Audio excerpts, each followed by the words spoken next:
Today is May 15th, 2022. My name is John L. Hanson Jr., and I'm interviewing Dean Ed Dorn for the Commemoration Contextualization Initiative. We're on the University of Texas at Austin campus in the Moody College of Communication studios. Thank you, Dean Dorn, for agreeing to this interview. Well, John, thank you. And let me tell you what an admirer I've been of your work for many, many years. Well, I appreciate that. This interview is being recorded, and the unedited copy will be housed at the University of Texas at Austin. Please know that there is anything you wish to discuss, I will honor your wishes. If there are any topics you wish to discuss that I haven't asked you about, please do so and bring it up. Lastly, if you need to take a break, drink some water, etc., just let us know, okay? Okay, thank you. All right. Dean Dorn, where were you born and what year? I was born in Crockett, Texas, deep East Texas, in 1945. And what was life like growing up in Crockett, Texas? Didn't grow up there. Okay. My mother died shortly after I was born. My father was a circuit riding minister, which meant he was on the road all through East Texas during the week. And so I was adopted, taken in, by my mother's sisters and brothers, and they moved me to a little farm in Hempstead, Texas, or near Hempstead, Texas, and I spent my first 6 years on the farm. And what was farm life like? I didn't like it. It's only been very late in life that I've begun to appreciate some of the virtues one learns living on a farm. One of those virtues is that you got to get up early, and the other is you got to plan ahead. Because, if you want corn in the fall, you got to plant it in the spring. You can't just run to the grocery store and buy it. Were there any chores you had to accomplish prior to going to school? Not really. When I was 6 and old enough to go to school, I moved to Houston and was taken care of by an aunt, Amy Gross. We called her Aunt Sis. And she's the person who I guess had the greatest influence on me when I was growing up. Now, you said you had older brothers and sisters when you moved from Crockett to Hempstead. What kind of relationship did you have with your older siblings? Were they like extended parents to you, or were they really brothers and sisters? Well, it was a very distant relationship. Okay. My half-sister Betty was 15 years older, so she was living elsewhere. I only saw her maybe every few weeks or on the weekends. My sister Mary, who was 5 years older, was old enough to be taken care of by a housekeeper while my dad was traveling, so she stayed in Crockett. And we only saw one another 2 or 3 times a year. She'd usually come to the farm for about a month in the summer. Now, you mentioned housekeeper. Is it traditional, quote-unquote, housekeeper that we know today? Well, I guess she would have been called a nurse or a babysitter. I'm not quite sure what she would have been called at the time. She was someone my father brought in to take care of his 5-year-old daughter. And I think she quickly decided that taking care of an infant was a little beyond her charge, so I was taken in by my mother's sisters and brothers. Now, your father, you say, traveled a lot. So how often did you see you? I saw him very seldom, John L. I think when I was a kid, I probably saw him fewer than a half dozen times. So he was, at best, a very distant feature in my life. I didn't really know the man at all. Do you remember the elementary school you went to when you were in Houston? I fondly remember Blackshear Elementary School in 3rd Ward, Houston, yeah. Tell us about that experience. Because my sisters were living elsewhere, I had spent my first 6 years pretty much alone on the farm with my grandmother lived there, a great uncle, my Aunt Lisha kind of ran the place at the time, but there were no other kids around. So when I was suddenly injected into a class with 30 other kids, I'll tell you, it was pretty scary because I'd never seen that many kids. For that matter, I'd never seen that many people assembled in one place. So I was pretty intimidated the first few months. Was the majority African-American school or was it integrated? Well, this was 1950s Houston, so everything was thoroughly segregated at the time. My first experience attending an integrated school was when I entered the University of Texas in 1963, and even Texas was only partly integrated at the time. When you were in elementary school, what type of subject did you enjoy? After I got over being terrified of being with all these people, I think I became pretty good at virtually everything. I liked science. I liked writing. My one problem was that the first several years, I had a fairly severe speech defect. I had surgery when I was in the, I guess, second or third grade, and after that went through several years of speech therapy in order to learn to pronounce words correctly. I still remember standing in front of a mirror after school every day saying, "Peter Piper picked a peck of pickled peppers," because that was one of the things, the hard plosives, the P's, that I had trouble with. I also had trouble with J's, all the hard consonants. So I could not say jump until I was 8 or 9 years old. So that was a problem for me, but I was okay when it came to doing the reading and doing the arithmetic. And so I guess by the time I was in the second or third grade, I had established myself as a pretty good student. Now, did you travel back and forth to the farm while you were in elementary school? We lived in Houston. I lived in Houston with my Aunt Sis, and every couple of weeks we'd go back to the farm. The farm was about 10 miles from Hempstead, and nobody on the farm had a car.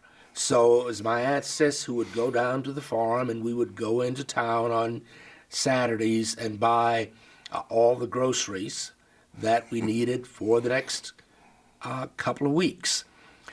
We also grew things on the farm, beans and corn and melons and farm animals. So we didn't go hungry. There was always a chicken you could get out of the barnyard and have ready for dinner that evening. What type of activities did you enjoy when you were out of school, when you were in elementary school? That's a good question. I think one of the teachers told my Aunt Sis that I needed to learn to read a little bit better. So I remember the first book she ever bought me was a book about the weather. So when I was 7 or 8, I had memorized the cloud formations. And at some point or other, I got a chemistry set, and I loved mixing the chemicals and watching things bubble up or change color, that sort of thing. I was not involved in sports, except for, the little pickup games that kids play. From Blackshear to middle school?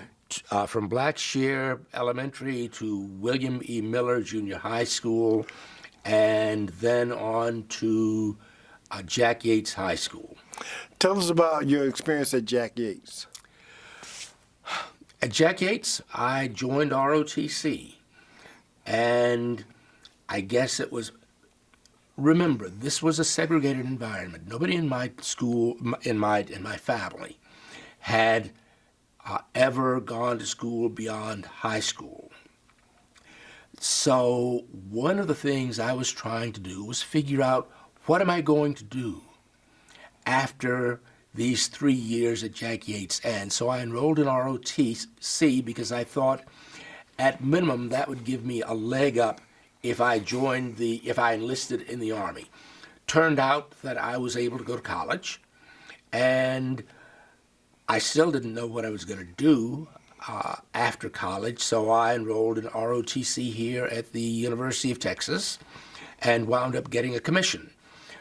By the time I got the commission, I had also figured out that there were some options available to me, rather, in addition to military service. So I went to graduate school. I deferred active duty for a couple of years to study first at the Center for West African Studies at the University of Birmingham in England. I completed a master's at Indiana in African politics, and then I went to the Army, and when I got out of the Army, I went back to graduate school at Yale. Now, what years were you at Jack Yates? 1960 to 63, I suppose. Talk to us about 1960, 63 Houston. Totally segregated, of course. But within that cocoon of segregation, I think we students were pretty nicely nourished and taught by our teachers and by the community. We had the odd advantage of having teachers who were extraordinarily committed to their jobs, but who also probably could have done very different things had the opportunities been available to them. They could have been engineers rather than high school science teachers, for example. They could have been college professors rather than high school English teachers. So there was a certain perverse advantage to us kids growing up in that segregated environment. The sacrifices that our teachers were forced to make actually proved advantageous to some of us. Any particular teacher stands out in your mind today? Oh, sure. My homeroom teacher was a woman named Edwin Wheaton, who also attended my church, and that, again, is another feature of a highly segregated community. Everyone lived pretty much in the same neighborhood. The teachers knew the merchants, knew the families, and so on. And these were people you could run into not only at the grocery store, but at church or shopping. That's an advantage that we lost when schools were desegregated and especially when African American kids were bused to distant white schools. It was a trade-off. I'm not suggesting that the school should not have been desegregated. I'm suggesting that there were certain strengths we gained in that segregated community that we may have lost with desegregation.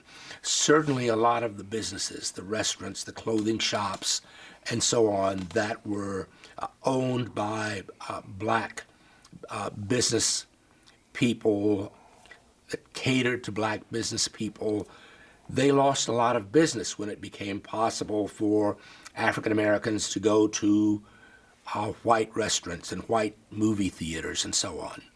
When did you realize or understand that there was a distinct difference between being African American and Anglo growing up in Houston?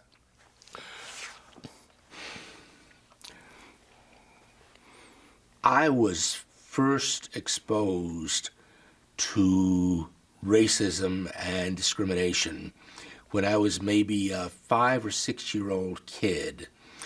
was one of those occasions when Aunt Sis drove us into Hempstead to do the Saturday grocery shopping. She stopped at a service station, and those were the days when someone came out and wiped your windshield and pumped the gas for you. And while we were sitting there, I noticed a kid about my age run over to a water fountain and press the button, and I watched the stream of water flow. I'd never seen that before. Maybe the water fountain was new. At any rate, I suddenly was just thirsty. So I said, I want to get out of the car. I want to go get some water. And I hopped out of the back seat of the car and ran over to this shiny water fountain, and I pushed the button and watched the stream of water. And just as I was about to take a drink, I heard somebody call to me, "Hey, boy, you get away from that fountain. You use that hose over there." And that was my first exposure to racism in Texas. It was a frightening and humiliating experience. No one had ever shouted at me that way. And I sort of slinked back to the car, and I can imagine myself sitting, cowering in the back seat. And I remember as my aunt finished getting her car filled up, a man came up to get paid, and while he was standing by the driver's side window, an older black man, my aunt said quietly to him, we won't be stopping here anymore. And he said, "Yes, ma'am, I understand." And that was my first recognition that my aunt did not appreciate what had happened. And that was her decision, that from then on she was going to boycott that service station. Was my first hint that, yeah, you can do something about this. Now, mind you, the other service stations probably had the same policy, but at least she made her small point that day. Speaking of your aunt, were there any time in which either her or other older family members had conversations about what you should and shouldn't do while you were out in public? Oh, yeah. Nowadays, people refer to that as the talk. And, of course, we were told where we could and could not go. We were told that if we were ever stopped by the police to be sure to say yes, sir, and no, sir, and not to argue. And, of course, it wasn't hard to know which stores you could or could not go into, because colored and white were posted on the doors and on the water fountains.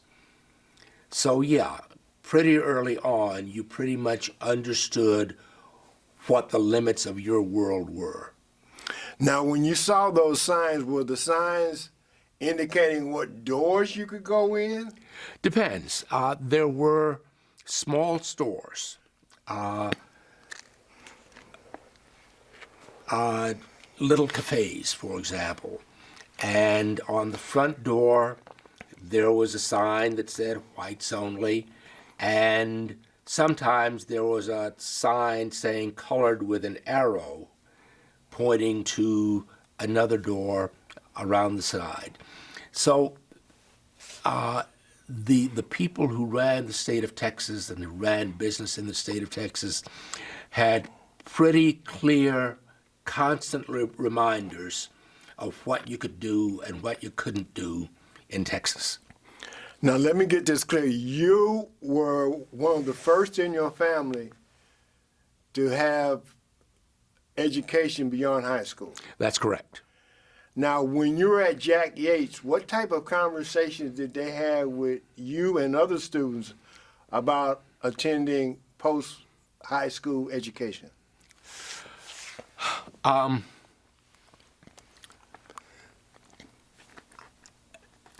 In schools at the time, we were, I think the word is tracked.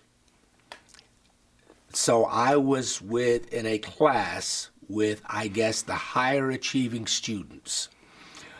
So many of us were in the same class from the 7th grade, or the same homeroom, from the 7th grade to graduation.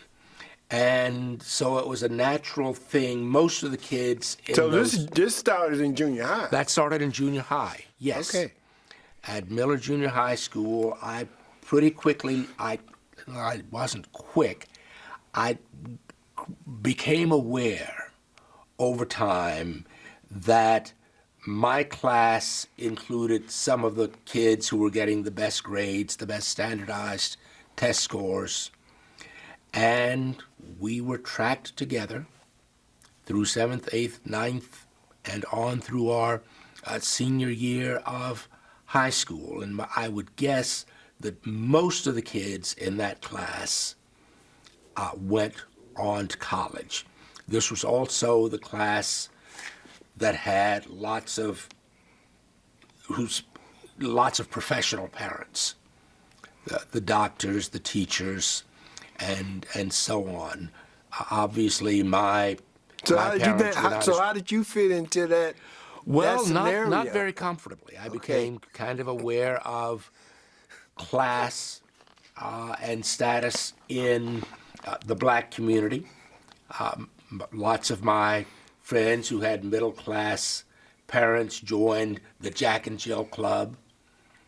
I was not invited to join the Jack and Jill Club. Actually, it's your parents who get invited. I didn't understand how it worked. I just knew that I didn't have that stature or that economic status. But I got darn good grades. Do you remember some of the kids that was setting the curve back then? Oh yeah, absolutely. And in fact, by coincidence, one of them is also a member of the UT precursor group, Keith Maxey. Keith and I were classmates from 7th to 12th grade. We came to the University of Texas together, along with a couple of other African American young men from that same group of 30 students. Keith and I were roommates for, I guess, a year at the university. The other two dropped out or transferred to other colleges after the first year. Keith graduated, went on to a distinguished career in the U.S. Army. I graduated and went on to, a variety of careers in government and academia. When you look at the time that you spent at Jack Yates, when did you all get together as a group or as individuals considering the colleges and universities that you all are going to attend?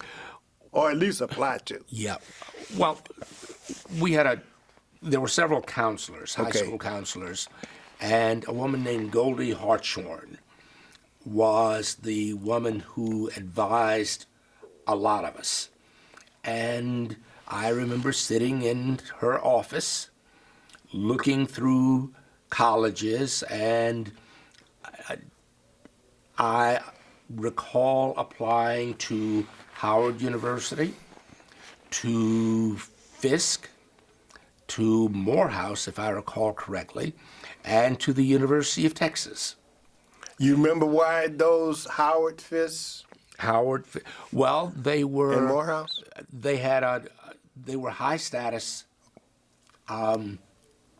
historically black colleges. But one of the things I learned, and this is just me, John R. I was a poor kid.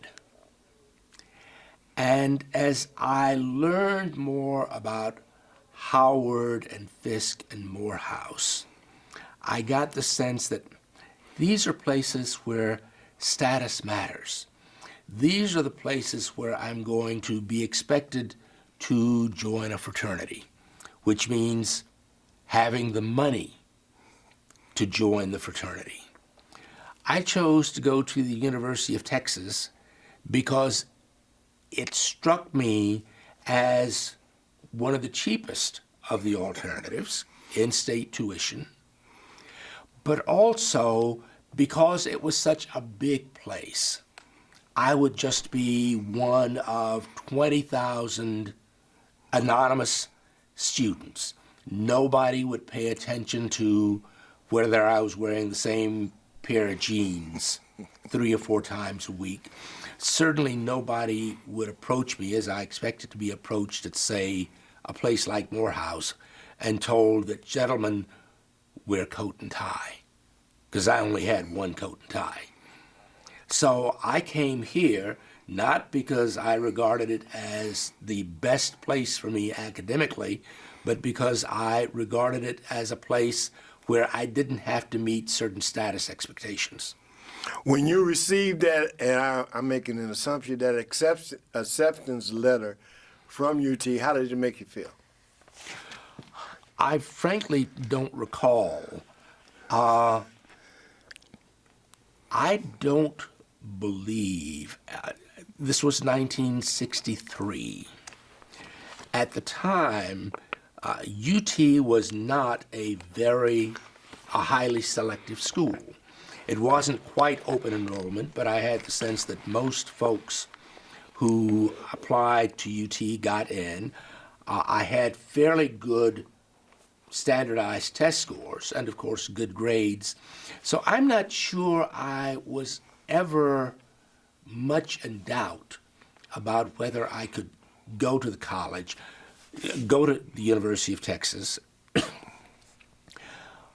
One thing that Goldie Hartshorn did not talk to us much about was the challenge of adjusting to an overwhelmingly white school that was very slow in moving into the 20th century as regards race. I don't think I became quite aware of that until I was on campus and discovered that the dormitories were segregated and that the restaurants around the university were segregated, that I had to walk a mile into East Austin to get a haircut, and so on. But remember that I had grown up in a highly segregated environment. So the fact that the University of Texas was segregated was really not news to me. Over time, during that first year, however, I became aware that other kids, my white classmates, were able to do things that I could not do. Like what? Well, play sports, varsity sports for that matter. I became aware that there were no black athletes on the UT football team or any of the other varsity teams. If I recall correctly, the first African American to become a member of a varsity sports team at UT was a guy named James Means, a member of the very prominent Means family of Austin. And James became the first black member of the UT track team. UT's approach to desegregating its various programs, academic and athletic, and of course desegregating its dorms and its clubs, that process was real slow. And it became pretty clear that nobody in Texas state leadership, nobody in university leadership was eager to speed things up. So it became partly up to us students to keep reminding this university that it needed to get into the 20th century. Were there anyone in Houston talking about what was happening here at the university? Not that I'm aware of. I gotta admit, I was pretty oblivious to the university. I had never visited the university. I was going to ask, did you come up to summer prior to I the did fall not. semester? I assume you came in the fall semester. I came to freshman orientation, Okay. which would have been in midsummer. It's a 3 or 4 day program. It's still going on. And that was the first time I had seen the campus. And of course, I was overwhelmed because it's such a huge place. Having expectations, one coming to Austin, did the campus exceed your expectations or lessen your expectations? I'll be quite honest with you. I didn't have expectations. It was a university. I was going to go there. I was going to take classes. I hoped that I would graduate, although if you're the first in your family to go to college, Was that a lot of pressure? it wasn't so much pressure. It was just unfamiliar territory. So I didn't quite know what to expect, and while the high school counselors were pretty good at getting us to take the standardized exams, telling us or giving us advice about which colleges to apply to, they didn't really tell us much, or I didn't learn much, about the University of Texas. I guess that's partly because the counselors themselves didn't know much about the University of Texas. They were probably aware that it was in the early days of desegregation, but they may not have known much more. After all, they hadn't attended the University of Texas. They had attended Fisk or Morehouse or Prairie View, right? Yep. So I didn't know what to expect. As a matter of fact, some elementary things I didn't understand. I didn't know that at a university you didn't go to the same class every day. So I was surprised when I went through Gregory Gym and looked at a schedule, and I said, oh, I only have to take English 3 times a week. Isn't that great? Because in high school I'd taken it 5 times. I didn't understand what all that meant. So even adjusting to the rhythms of university life was something that was completely new. Tell us about dorm life. Did you stay in the dorm or you stayed off campus?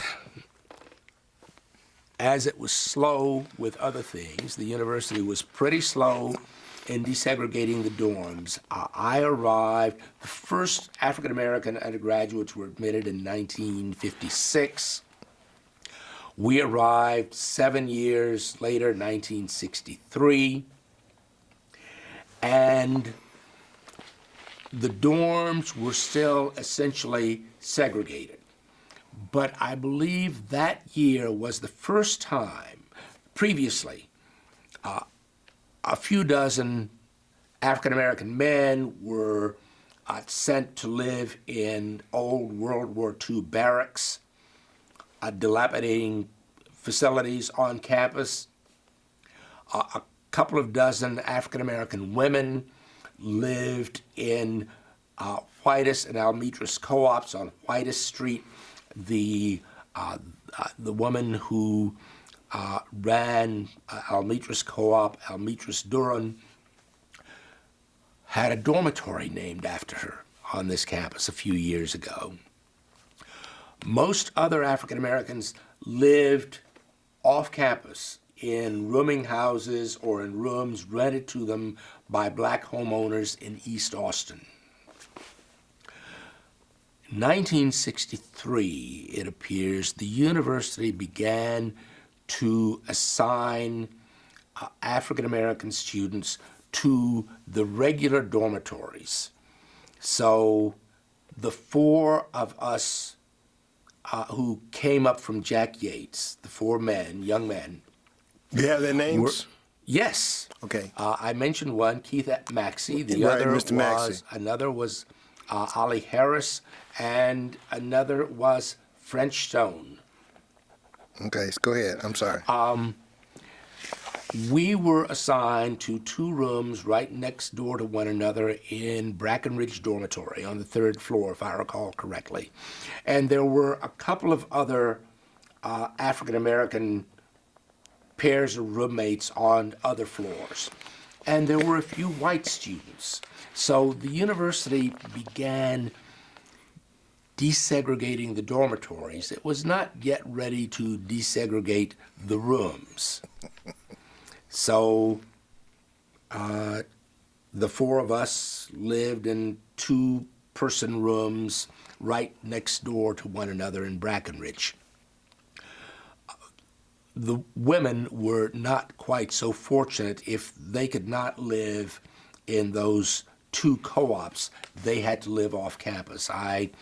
In fact, the first protest I participated in at the University of Texas had to do with the desegregation of dormitories, because while these young black women were forced to live in the co-ops or off campus, the university had just built a brand new air-conditioned dormitory for women barely a block away from those co-ops, Kinsolving Dormitory, which still stands. It's just a block from here. Talk to us about that protest. How did you all coalesce, come together, and knowing this was a cause that needed to take place? I'll be quite honest with you. I cannot recall who organized the protest. I just got the word somehow or other. So how did you all protest? We had signs and we marched up and down the street in front of Kinsolving for probably an hour or so. Much of the organizing activity occurred at the University YMCA, which was at the time on Guadalupe Street, near where the University Co-op is located today. Now, when you were on, I guess first, before I get to campus, how did you come to Austin from Houston? From UT. I hitched a ride Really? with French Stone. Well, not literally. French Stone was a fairly well-off fellow. His father owned 2 or 3 service stations and a movie theater in Houston. His mother was an elementary school principal. So they were, if you will, the upper class of black Third Ward Houston. And French's father had one of these huge Cadillacs, with a trunk big enough that both French's Foot Locker and my Foot Locker would fit in. So I rode up to campus with French Stone. And we were assigned as roommates that first year, and I think the second year, Keith Maxey and I were roommates in the same dormitory. You talked finally about your time at Jack Yates and how the teachers there had expectations for you all and your fellow students. Did you feel that same sense of connectiveness with the professors here at UT as far as having your well-being as part of having you being successful here on campus? No, I never had an African-American professor at UT. As a matter of fact, there was, at the time, only one African-American professor at UT, a fellow whose last name was Perry, who taught in engineering. I'm not even sure I was aware of his presence here under any circumstances. Since I wasn't studying engineering, I would not have known him. So all my professors were white. I think virtually all of them were white men, and some of them appeared to have taken an interest in me. William Livingston, Jim Roach, Carl Lydon, Bill Getzman. The others seemed pretty indifferent, and I encountered a couple who found ways to let me know that they were not happy that black students were in their classes. Did you all, as students, get together and talk about some of the experiences you all were experiencing during you all's Yeah, we did. We did a little bit. As a matter of fact, first year of school? Almetris Co-op Okay. was a kind of gathering place, and a place where black students who were so isolated on that campus. The campus was 25,000 students. There were only maybe 300 or 400 African American students, which meant, if you do the math, that you could attend school here for 4 years and never have an African American classmate. I believe my first year, there was one other African American in my freshman chemistry class, which had about 200 students. All my other classes were smaller, and I cannot recall having had an African American classmate in any of those other classes for the entire 4 years. As I mentioned, a number of students lived off campus, so I suppose they showed up to do their classes and then went back to their off-campus rooms. But Miss Durham provided a gathering place, a place of comfort, and that's where we could go to chill out, as it were, to complain. She was kind of the den mother. Excuse me. I apologize. There's not water here, is there? Well, that's okay. And she was not in a position to intervene on our behalf. At least I'm not aware that she was, but at least she provided sort of a shoulder to cry on. Okay. Especially for the young women who must have felt especially vulnerable and isolated. All right, Dean Dorn, articulate a little bit more about the experiences you had with some of your professors. Mixed bag. First, it's a big university, and most professors did not take a personal interest in individual students. Not just you. Not just me. Just any student. It was, you have a class of 30, 50, 200 students. Maybe one or two you'll remember. Having been a teacher myself, I understand that. But the racial element adds a little bit. You're very sensitive to the subtle and sometimes not so subtle things professors say that will let you know that they're pleased you're there or they're not very happy that you're there. I mentioned earlier Keith Maxey, with whom I'd gone to junior high school, we were roommates, and he tells a story about one of his professors calling him up after, I guess, his first class and just saying outright, "You're not going to pass this course." No one told me that, but a few of them did have ways of letting you know that they didn't think you should be there. But there were a few who reached out.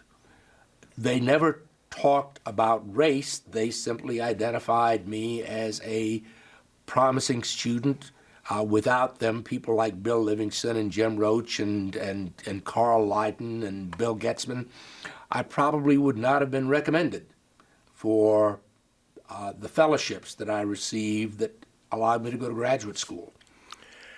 How was the relationship with some of your Anglo classmates? Again, a mixed bag. Some were very friendly. Most were preoccupied with their own lives. They didn't say one thing or another. Some were outright hostile. But I will say, you forget those who were hostile to you, but I made lifelong friends Any when I was at this hostile university. encounters on campus? I didn't have hostile encounters. Some of my Okay. classmates said that they were harassed on occasion.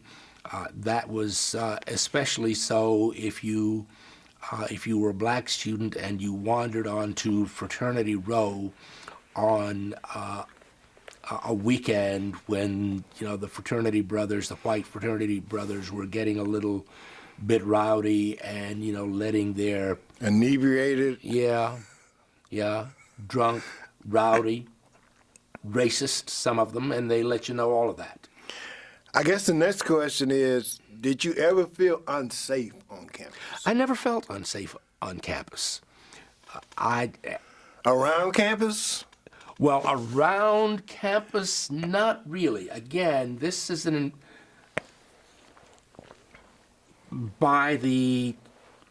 I arrived in '63. By '64, after the passage of the Civil Rights Bill, there were no longer these signs, white and colored and so on. But you did learn that some places were more hospitable than others. There was a place called the 40 Acres Club just across the street from this building that excluded blacks for a very long time. As a matter of fact, there's a story about Lyndon Johnson desegregating the place when he called the owner and said, I'm coming to your club and I'm bringing one of my black secretaries. But even after that, the place was effectively segregated. So you knew you weren't supposed to go there. You mentioned going to where Edwin Dorn was to hang out Yep. with fellow students. Were there any other areas that African American students back then frequent? Sure. There was the university, the student union, which had several eating halls, and the black students sometimes got together in a part of the student union to have cheeseburgers and chat and so on. Those were the days when you could buy a whole meal for $1. As a matter of fact, I remember during my senior year at UT, I lived on 3 cheeseburgers a day. It only cost me about $3 a day to do that. So I spent a lot of time at the student union, as did a lot of the other African American students. I'm not aware of other hangouts. What place did you go Excuse to when you went to East Austin?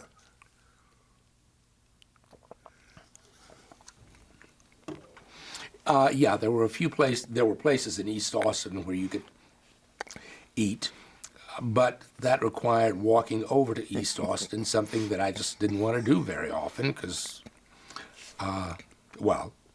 it's a distance. After your first year, did you go back to Houston or did you stay here in Austin for the summer? I went back to Houston between my freshman and sophomore year. I had a little job at a photography studio. But the rest of the time, if I recall correctly, I spent the summers here in Austin, working at odd jobs. I remember working in the library one summer. I apologize. You're fine. Restacking books.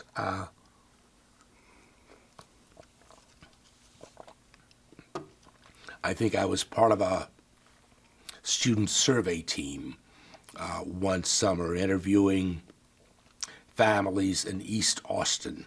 It was my first introduction to sociological surveys. Now you're not a neophyte anymore. Coming back for your second semester. Talk to us about that. The second year. This is 1964 still segregated now, right? dormitories. Still Okay. segregated dormitories. I was a little more comfortable with the environment. That is, I kind of understood how students were supposed to perform at the university. I understood the rhythms of academic life a little bit better. I think maybe my grades were a little bit better, and I felt a bit more comfortable about my ability to thrive in this environment. That's, I think, just the natural evolution from being a nervous newbie to somebody who feels he knows something about how things work. Talk to us about that ROTC experience. Excuse me. I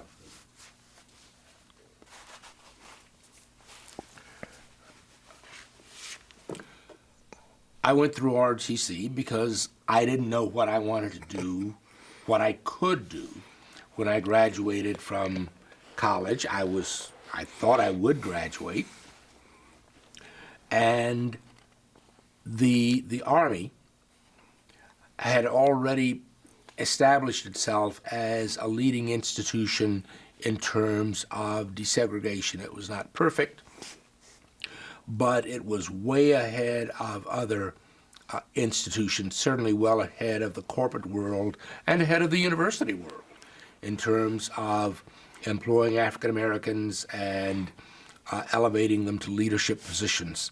So I thought, gee, if nothing else happens, I can become a military officer, maybe do that as a career. But by the time I became a senior, I could see other possibilities. Were there other African Americans in your ROTC unit? Oh, yeah, several, including Maxie? the aforementioned Keith Maxey, Okay. who actually did much better at ROTC than I did. He was much more committed. He planned to make the Army a career. I saw the Army more as a job if I couldn't find another job.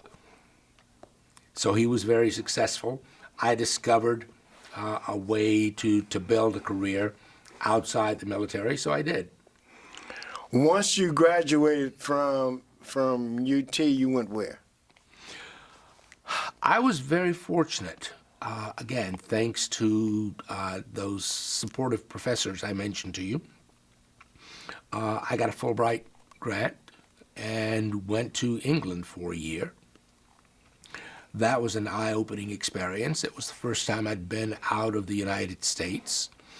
And then when I came back after a year, I went to Indiana University to do government and African studies. I completed a master's at Indiana, and then I went on active duty for a couple of years. I got married, and my bride, Fran, and I lived in Germany for a couple of years in Frankfurt, where I was on active duty, serving at a Corps headquarters. I understand you did some time with the U.S. government? Yeah, I finished a PhD Okay. from Yale, and I had always, by then I had figured, I'm going to be a college professor. I didn't quite know what that meant because while I knew college professors, I didn't know them well enough to inquire what that life was like. It just looked like a comfortable existence. And I liked the idea of producing and sharing knowledge, writing, which I was pretty good at. But the year I finished my PhD, the academic market in my field, which was political science, was pretty lousy. But it turned out that one of my professors at Yale knew somebody who had gone to Washington, D.C.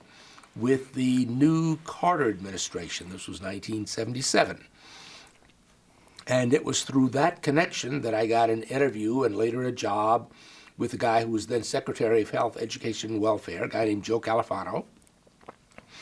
And I'll be forever grateful to Joe because I was able to learn how government really works during the year or so that I worked for him. Excuse me. I had studied political science, and so I knew a lot about the theory of government. What I did not know was how to get anything done.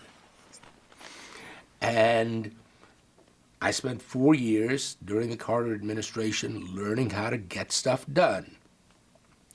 I then spent several years at a couple of think tanks in Washington, the Joint Center for Political Studies and then the Brookings Institution. This was during the Reagan administration and the George H.W. Bush administration. Then comes the Clinton administration. And by then I'd been in Washington for 10, 12 years. I knew a fair number of people in Washington, including the guy who headed President Clinton's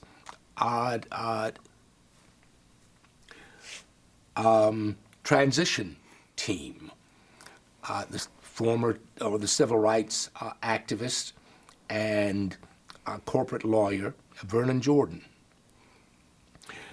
So I put my name in the pile, and it turns out that for most jobs in Washington, in fact, I'd argue that for most jobs anywhere,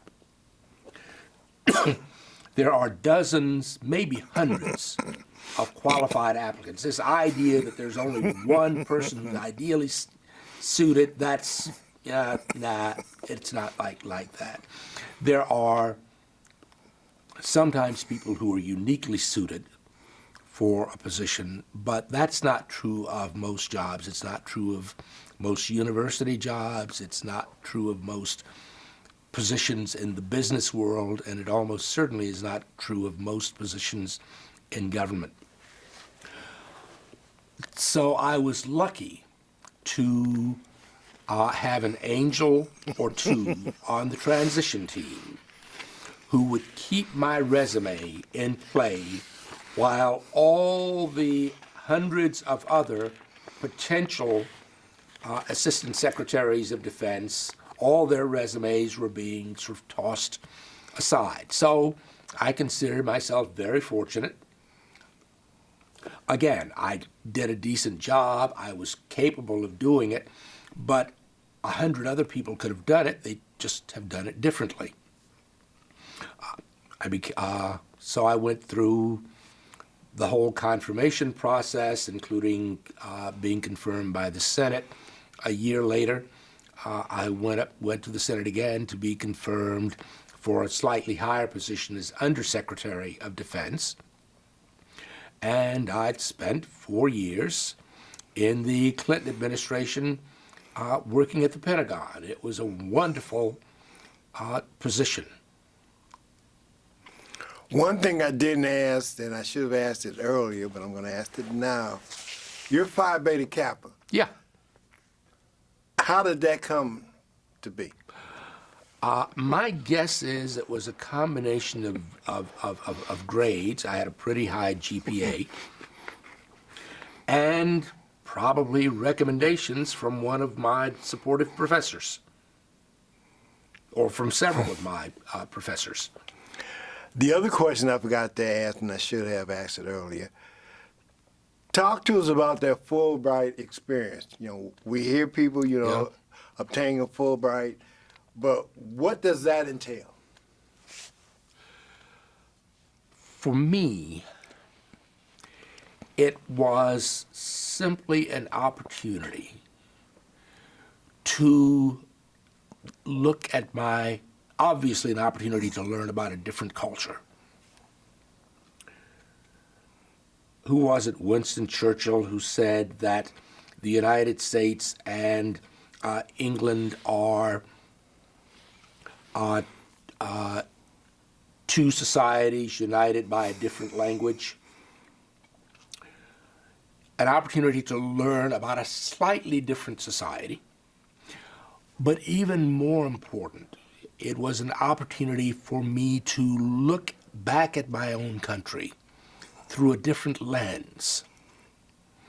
What commentators in Britain say about the United States and what's happening in the United States is very different from what commentators on ABC or CBS News will tell you is happening in the United States. And that was such an important experience that I encourage all of my students, undergraduates and graduates, when you get that degree, get out of town. If possible, get out of the country so you can see the world or see your own society through a different lens. Few, not many, return to their alma mater. One to teach, but you returned here to be dean. Yeah. Why so?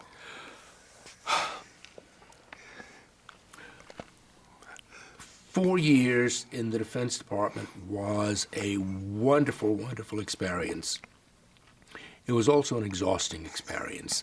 So after 4 years, I decided I needed to do something a little bit different, but also I believe very strongly that a president going into his second term needs a different team of horses.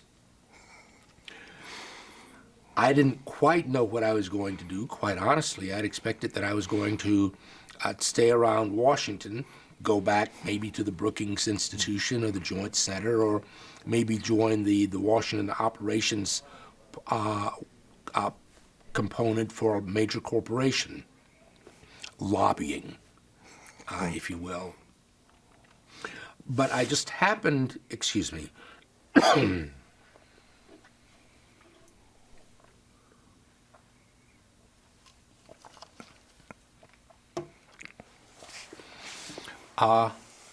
this is a long story, but it's an interesting one. I got a call one day from then Senator Kay Bailey Hutchison.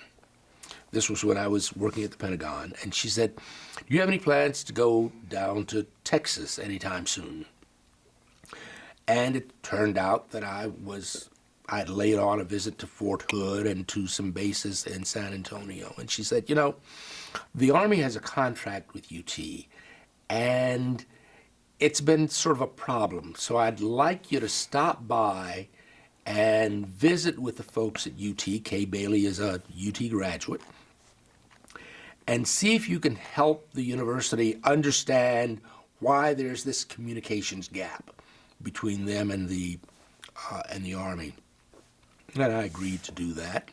So I stopped in to visit the then president of the university, Bob Burdine, and a couple of his senior vice presidents, the woman who ran research, Mary Ann Fox, and a couple of other folks. And we talked about the relationship. I didn't know the details of the contract. That wasn't my job. My job was simply to say, hey, here are the people you need to talk with and to listen to very carefully. As I was leaving that meeting, Bob Burdine asked me to hang around for a minute, and he said, you've been nominated to become dean of the LBJ school. And I was kind of surprised at that. And he says, we need to make sure that process continues. Took me a while to figure out that what Burdine really meant was that as soon as you walk out of this room, I'm going to put your name in nomination for the deanship, because I had no idea that the job was available. But I decided to apply. My wife and I are both originally from Texas, and so it was an opportunity to come back to the home state, but it also allowed me to do something else. I mentioned much earlier that I had studied political science, so I knew a lot about theory, but knew nothing about how to get anything done in government. The LBJ School is one of those institutions that teaches students how to get stuff done. It's not about theory, it is about practice. And I thought, aha, this is an opportunity for me to help the next generation of graduate students avoid all the stumbling about that I did during my first year or so working at HEW, because I have a pretty good sense of how they need to be trained in order to hit the ground running. And that was what the LBJ School was about, and it was an opportunity for me to share what I had learned. But it was also something else. It was the Lyndon B. Johnson School of Public Affairs. And what LBJ did when he was President of the United States, his support for civil rights and voting rights and improved educational opportunities and so on, those things made much of my professional life possible. Without the Civil Rights Act, I don't know what opportunities would have looked like for me and for my cohort of black UT graduates. So he did change the opportunity structure for tens of millions of people, myself included, and I thought, this is a place I think I should be affiliated with. You mentioned LBJ. Were there other, I guess the best way to describe, other civil rights icons that you looked up to or you were aware of that was pushing the envelope? Oh, of course. Obviously, the early civil rights leaders, Martin Luther King Jr., John Lewis, that generation. Were you aware of Heman Sweat being from Houston and you growing up in Houston? Yes, I was aware of Sweat v. Painter. Okay. But this is an example of my ignorance. Sweat v. Painter won the civil rights case that I thought led to the desegregation of the University of Texas. Problem solved. I was not aware of the difficulties Heman Sweat had once he was admitted to the university. Pressures sufficiently severe that he was not able to complete his law degree here.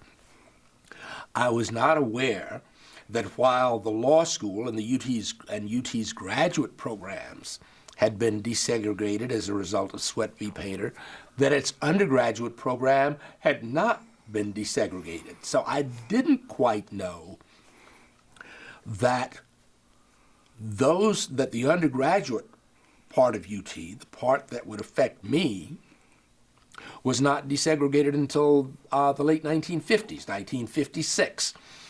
And nor was I aware of how strongly the state's leaders and the university's leaders resisted desegregation. So that was all new to me as when I arrived as an undergraduate. Being dean at the LBJ School, 3 decades later, how have you seen the university change?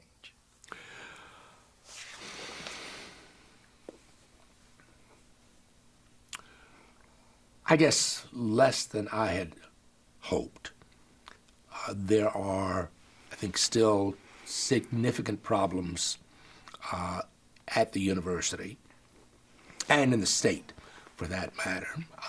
There are times when I despair that this state is actually moving in the wrong direction.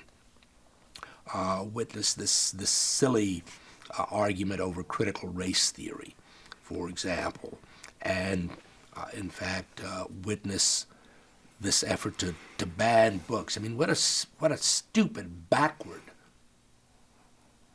thing to do, but that's where we are. This is not encouraging. The university has made huge progress, lots more black professors. Obviously, the athletics program has been desegregated for the most part. Dormitories and so on. I suspect that there's still a bit of progress to be made in fraternity and sorority life, but that was not particularly important to me when I was an undergraduate here, and so that's not the important part of the university to me today, although it might be important to a lot of students. But African Americans and Hispanics, for that matter, are still not represented on this campus at the level of their representation in the general population. There may be lots of reasons for that, but I suspect one of those reasons is a kind of legacy effect. You asked earlier how I decided to come to UT, and I admitted that I didn't get much advice either way. But I suspect that lots of kids, people in my generation, certainly in subsequent generation, hear from their parents or their grandparents that, well, there are probably better places than UT for a black kid or a Hispanic kid to go. And I suspect that affects UT's ability to attract the best and brightest black and Hispanic students from Texas. So we've got a ways to go. How can that be overcome, if at all? Recent university administrations have been working at it. Every once in a while, something like the Hopwood decision comes along to remind people. The university was on the right side of that, but it nevertheless reminds people of a time when the university was on the wrong side. The university simply has to start plugging away, keep plugging away. The so-called top 10 rule that says if you're in the top 10% of your class, or now it's in the top 7% of your graduating class, you will be admitted. That helps. Financial aid remains a problem for a lot of poor students, black, white, and Hispanic. This is, we like to think of this as a public university where no matter how poor you are, you can come. Well, no, it's not quite like that. If you come from a really poor family, supporting a person, a student at UT, can be pretty much of a strain. And it's why so many students, so many families have to go into debt.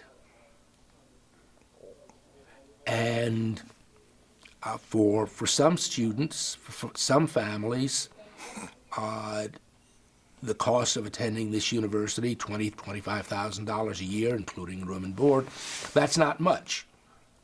But for poor folks, if you have to borrow that amount of money, at the end of that 4 years, you're, $80,000, $100,000 in debt, and it's going to take you a while to pay it off. So we need to find a way to make college more affordable for kids who are not economically advantaged.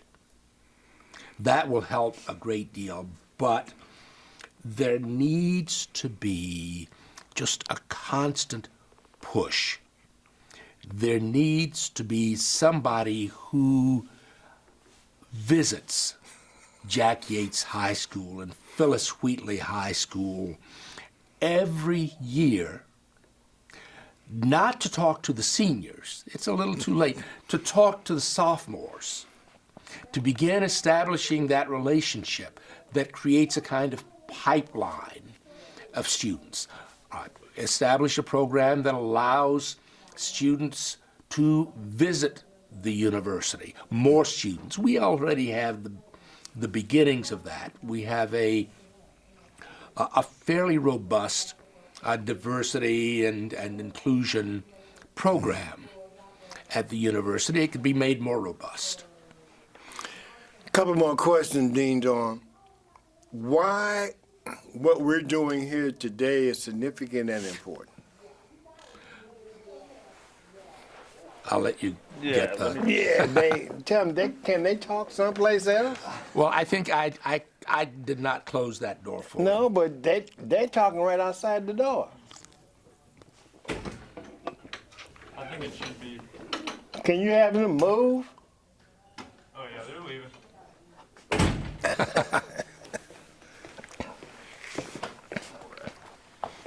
Sorry about that. I'm sorry. Continue. The question is, why is significant and important what we're doing here today, in your opinion? When I teach my classes, particularly a class about race and immigration and citizenship, I talk to students about a trajectory. The other metaphor is Martin Luther King's, arc of the moral universe. It's very useful to know where things have been, where things are now, because from that you can project where things are likely to be a year or 20 years from now if we don't change course.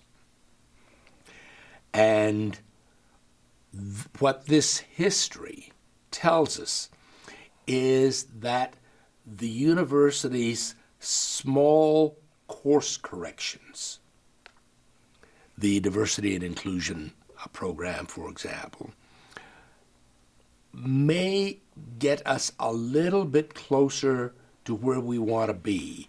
But if we want to get there faster, we are going to have to do something. We're going to have to make a larger course correction. We're going to have to invest more resources in the outreach efforts. We probably are going to have to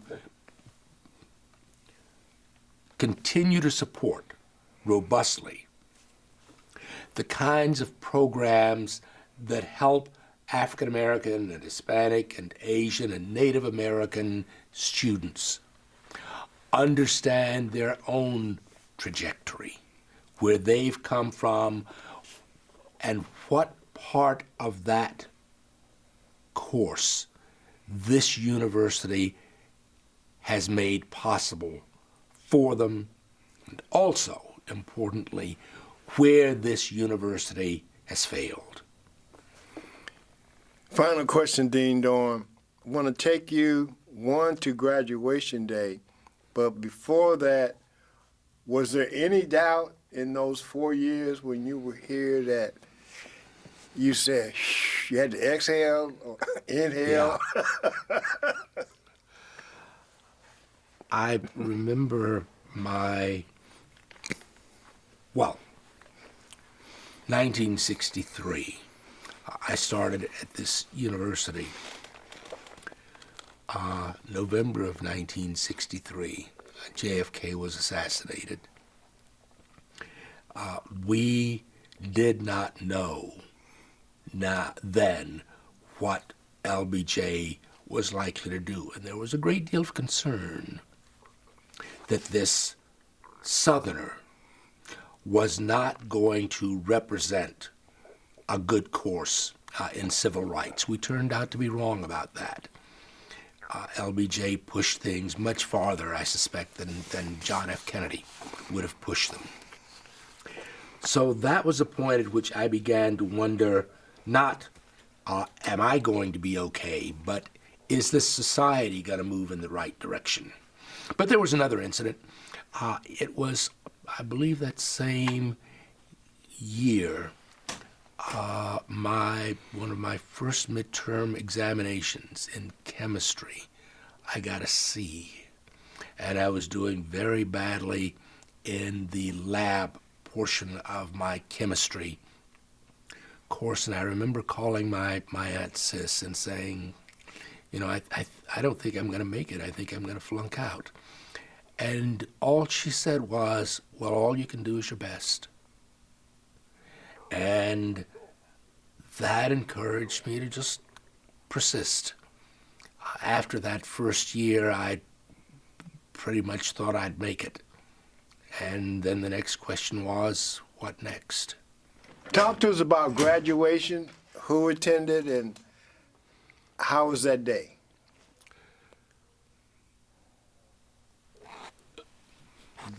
Graduation was the first time any member of my family had been on the UT campus, and that made it very special. I mentioned that I spent a lot of time on a farm when I was growing up, and a lot of sweat and tears had gone into maintaining that farm. So my family had been paying taxes in this state and tilling its soil for a very long time. And it seemed that it was very appropriate for the people who'd tilled the soil and paid the taxes finally to feel that they could walk on these 40 acres. So it was a big day. Do you all still have the farm? We still have the farm, yeah. Yeah, it's now run by one of my nephews. It's just about 90 acres, but it has been the homestead for my mother's side of the family for a very long time. When one reaches out and archives this particular conversation, in the final analysis, what do you want them to come away with? What if they've listened to this hour and something conversation? I think it's a story about determination and perseverance, not just my determination and perseverance, but the need for anyone who's going to succeed to stick at it through the tough times, to fight against the injustices in a variety of ways. You can carry a picket sign, you can show up and vote and campaign, you can write, you can do lots of things, but it's important that you focus, that you have a determined focus on a good outcome and that you stick at it. How important it is to you that you all have stayed in contact and in touch with each other over the years? It's actually pretty important. I mentioned that some of my lifelong friends are people I met at this university, and that's important for a couple of reasons. One is it reminds me that in spite of some difficult encounters here, that there were some darn good people attending this university then that they've gone on to do some very important things, and that we remain important to one another. It seems to me, in listening and reading you all's story, that the majority of these precursors have done pretty well with their lives. Yeah, I think that's right. It's always a sample, of course. Over the past, 60-odd years, thousands of African Americans have gone through this university, and we're in touch with only a few hundred of them. So it's an interesting question. Where are the rest? Are all the others equally successful?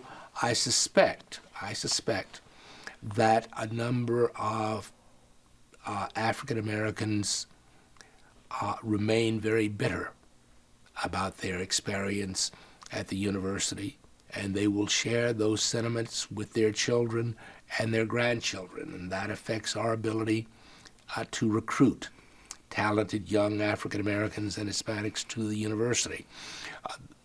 Others of us had a fairly good experience, or at least have put the bad parts of the experience in perspective. I encouraged one of my daughters to attend the university. In fact, she did attend this university, graduated in 4 years with 2 degrees. That's a lot better than I could have done. But how many of us have left this university behind, never to return, and never to have a kind thought about it? That's why legacy matters. You want people to have a good experience, because your graduates, your alumni, are your best marketers. Any final comments, Dean Dorn? No, that's about it, except, John L., it's been a pleasure chatting with you, and a real honor, because as I said at the beginning of this conversation, you're somebody I've been listening to and admiring for a very long time. Well, if you've done all the heavy lifting, I appreciate your effort and your experience. Thank you. Thank you.